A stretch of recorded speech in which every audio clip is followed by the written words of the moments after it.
জীবনের কিছু পেনফুল সত্যি, যেগুলো আমরা না চাইতেও আমাদেরকে মেনে নিতে হয়। যেমন জীবনে তুমি যত মানুষের সঙ্গে মিট করবে, তার মধ্যে বেশিরভাগ মানুষই পাবে যারা মুখোশধারী। বাইরে একরকম চেহারা, ভেতরে আরেক রকম চেহারা, অথচ কিছু করার নেই। তুমি যাকে সব থেকে বেশি ভালোবাসবে, আঘাতটা সেই তোমাকে সব থেকে বেশি করবে। মানুষ প্রথম গুরুত্ব দেয় অর্থকে, গুণের কদর পরে করে। মানুষ সব থেকে বেশি ভালোবাসে ভালো চেহারা, কাকে কতটা ভালো দেখতে তার ওপর। তার অন্তরটা কত ভালো সেটা বিচার করে না, আর করলেও সেটা পরে, সেটা সেকেন্ড অপশন, ফার্স্ট প্রায়োরিটি নয়। তুমি যখন আনন্দে থাকবে তখন তুমি মিউজিকটা শুনবে, সেটাকে এনজয় করবে। কিন্তু যখন তুমি দুঃখে থাকবে, তুমি কষ্ট পাবে কোনো কিছুর জন্য, তখনই একমাত্র তার লিরিক্সটা বুঝতে পারবে।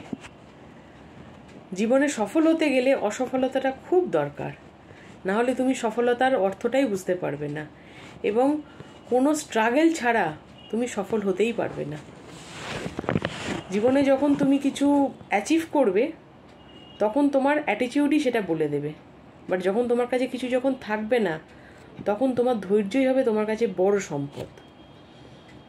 গরিব মানুষের বন্ধু সংখ্যা কম, কিন্তু যে কটা বন্ধু সংখ্যা গুটি কয়েক হাতে গোনা থাকে, তারা কিন্তু রিয়েল। তারা কিন্তু কোনো বন্ধুত্বের নামে কিন্তু কোনো খারাপ কাজ করে না। আর সব থেকে যেটা বড় কথা, যখন তোমার কাছে বিশ্বাস করে বা তুমি কাউকে বিশ্বাস করে যখন কোনো কাজ করবে, তখন তুমি সর্বস্ব তাকে দিয়ে দেবে এবং তার প্রতি সব রকমভাবে ভরসা করবে। কিন্তু সেই বিশ্বাস যদি সে একবার ভাঙে, সেই বিশ্বাস আর দ্বিতীয়বার ফিরে আসবে না, হাজার চাইলেও না। এগুলো জীবনের কিছু কঠিন বাস্তব, যেগুলো আমরা না চাইতেও আমাদের জীবনের সঙ্গে জড়িয়ে থাকে, তাই না? কেমন লাগলো জানিও।